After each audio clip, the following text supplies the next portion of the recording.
एक बार एक युवक गौतम बुद्ध के पास आया और गौतम बुद्ध से बोला, हे बुद्धा, मेरे मन में इतने गंदे विचार क्यों आते हैं? मैं नहीं चाहता कि मेरे मन में ऐसे गंदे विचार आए, पर मेरे मन में हमेशा ऐसे काम वासना के विचार चलते रहते हैं, जिसके वजह से मैं बहुत परेशान रहता हूँ। मेरी ऊर्जा और समय ये सब सोचने में ही नष्ट हो जाते हैं, जिसकी वजह से मैं कभी शांत नहीं रह पाता।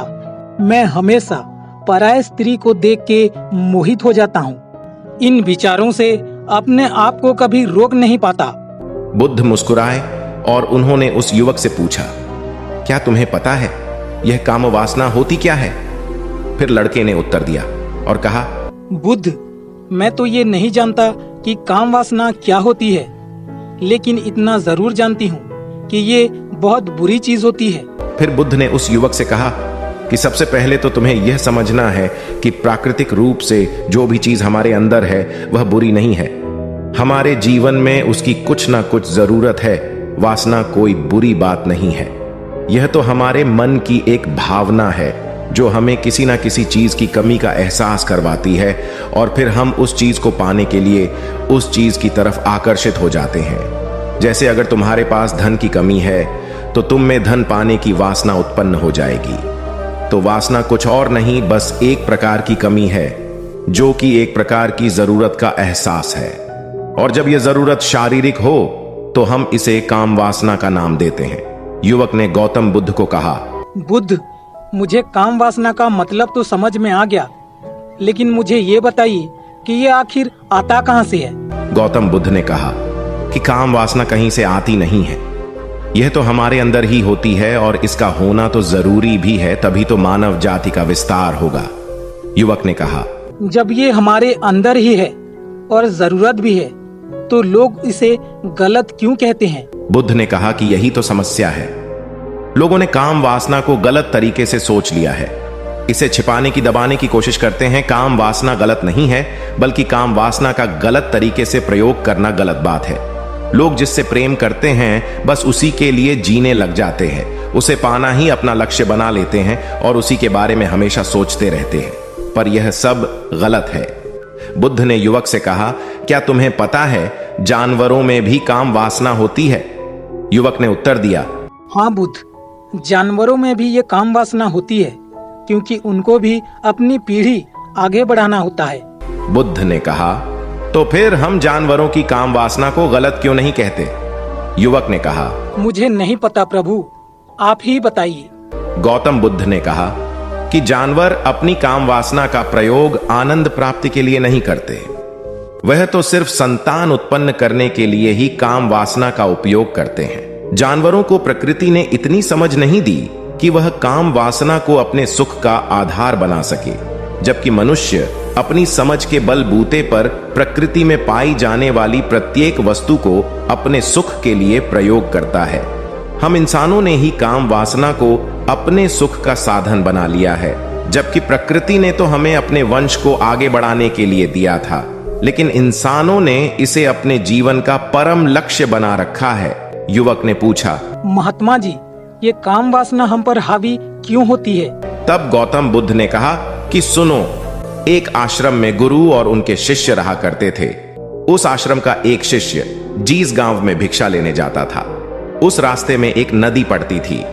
एक दिन उसने देखा कि एक लड़का पेड़ के पीछे छिपा है।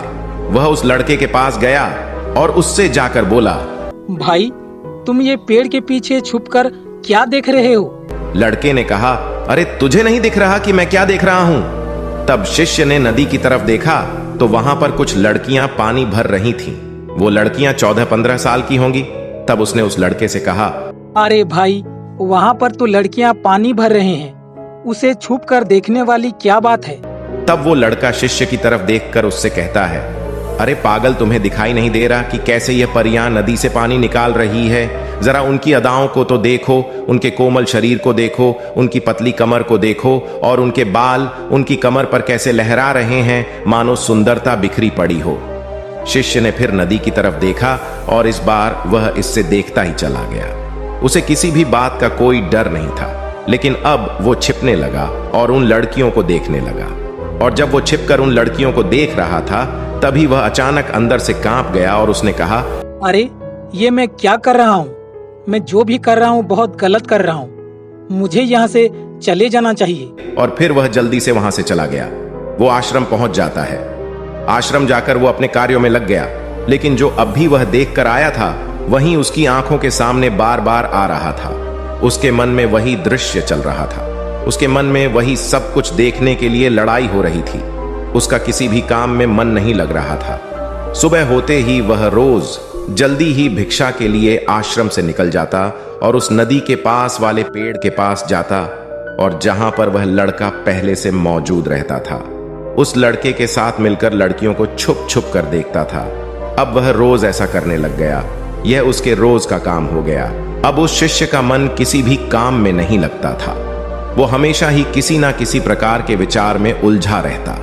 वो आश्रम के कार्यों को भी ठीक ढंग से नहीं कर रहा था। न वो ठीक से सो पाता था और न वो ठीक से खाना खा पाता था। उसका मन बेचैन सा रहता था।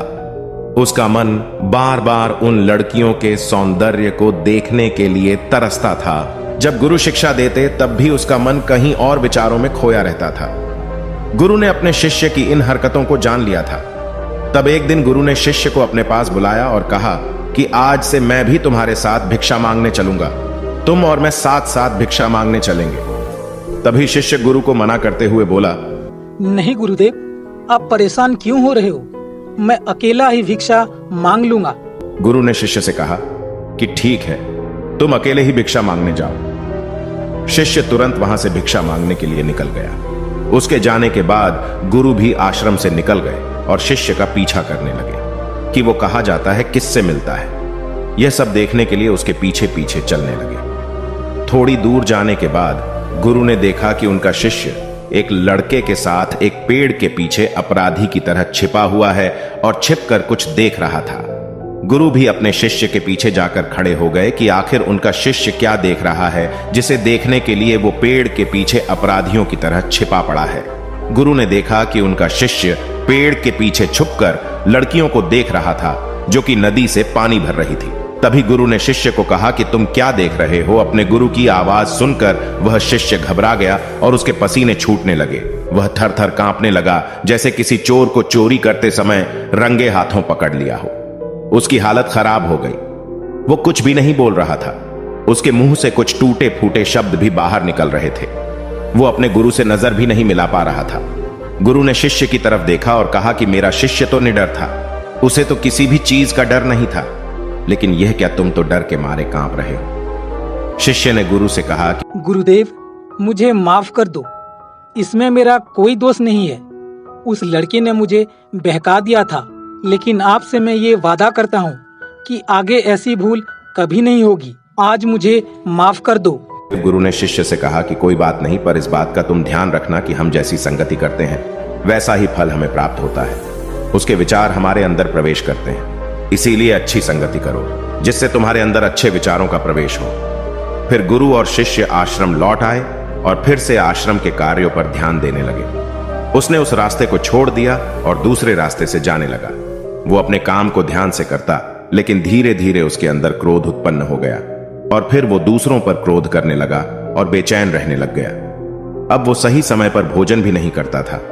वो भोजन भी बहुत कम खाता था।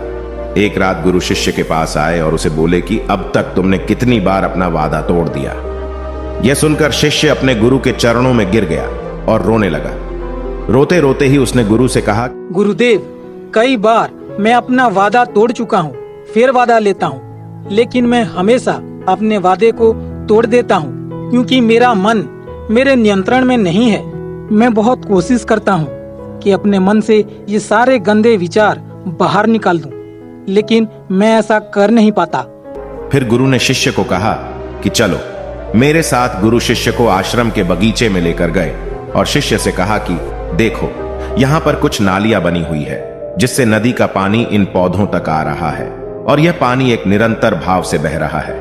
क्या तुम इस पानी के बहाव को रोक सकते हो? शिष्य ने कहा, हाँ गुरुदेव, मैं इस बहाव को रोक सकता हूँ। फिर शिष्य ने मिट्टी उठाकर उस नाली में डाल दी।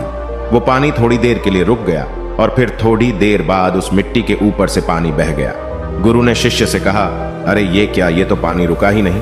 फिर शिष्य ने कुछ कंकड़ पत्थर उठाकर उस नाली में डाल दिए और फिर थोड़ी देर के लिए पानी रुक गया। लेकिन फिर थोड़ी देर बाद ही उन कंकड़ पत्थर के ऊपर से पानी निकल आया। फिर गुरु ने कहा कि यह क्या हुआ, पानी तो फिर से बह गया। तुम तो बोल रहे थे कि तुम इसे रोक दोगे। क्या हम किसी काम को रोकना चाहे तो क्या हम उसे रोक नहीं सकते?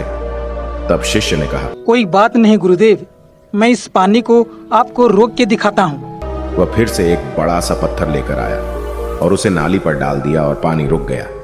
तब गुरु से कहा, देखा गुरुदेव, मैंने कहा था इस पानी के बहाव को मैं रोक दूंगा और मैंने इसे रोक दिया। गुरु मुस्कुराए और बोले, अच्छा जरा ध्यान से देखो, पानी रुक गया।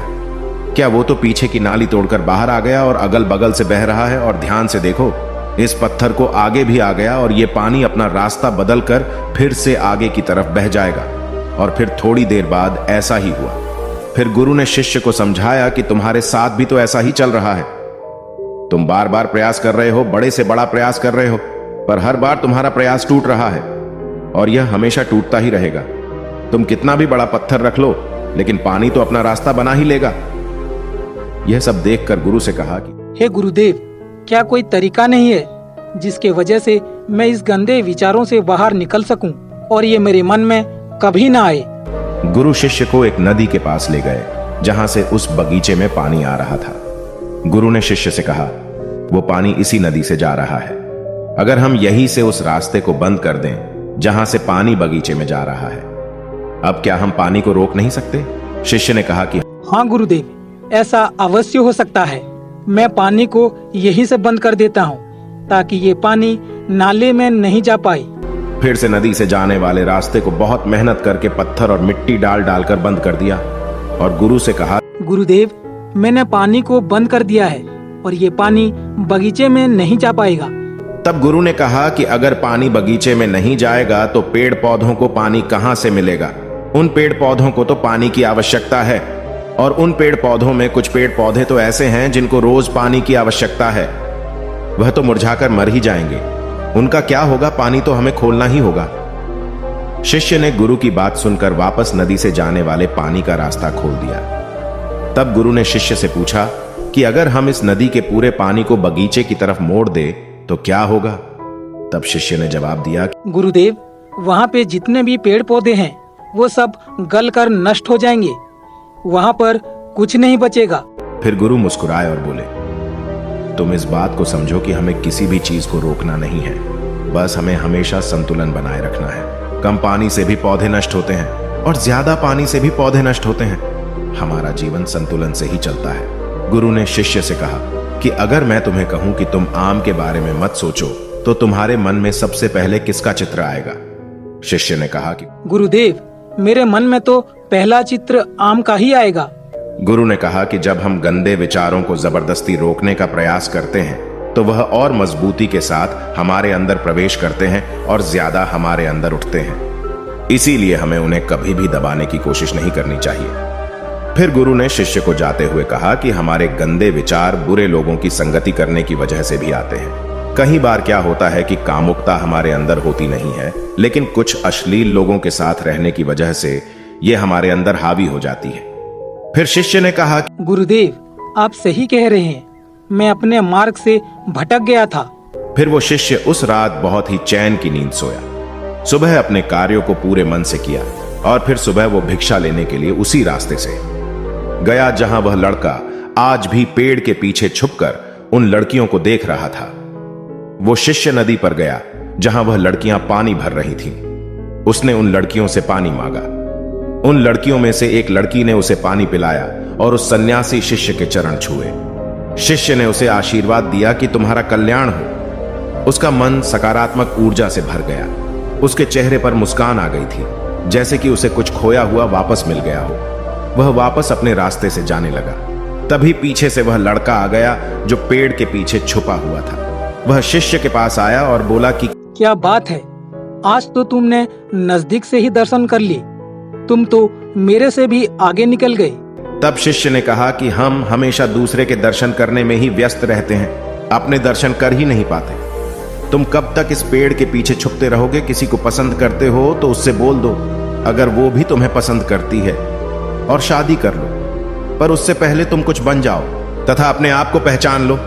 ऐसे अपना समय बर्बाद मत करो।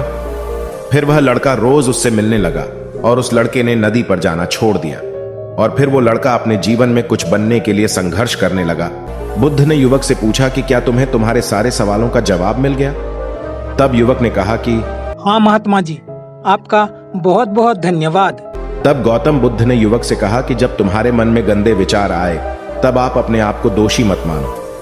यह शरीर है और यह सब इसमें हजारों वर्षों से सीखा है। यह केवल तुम्हारे सोच लेने से, शपथ लेने से यह टूटने वाला नहीं है, लेकिन तुम्हारे पास वो शक्ति है और वो ऊर्जा है जिसका तुम्हें संतुलन बनाए रखने के लिए उपयोग करना है। तुम एक जीवित ऊर्जा हो जो कुछ भी अनुभव करने के लिए स्वतंत्र हो, जो कुछ निर्माण करने के लिए स्वतंत्र हैं। इसीलिए तुम अपने आप को पहचानो।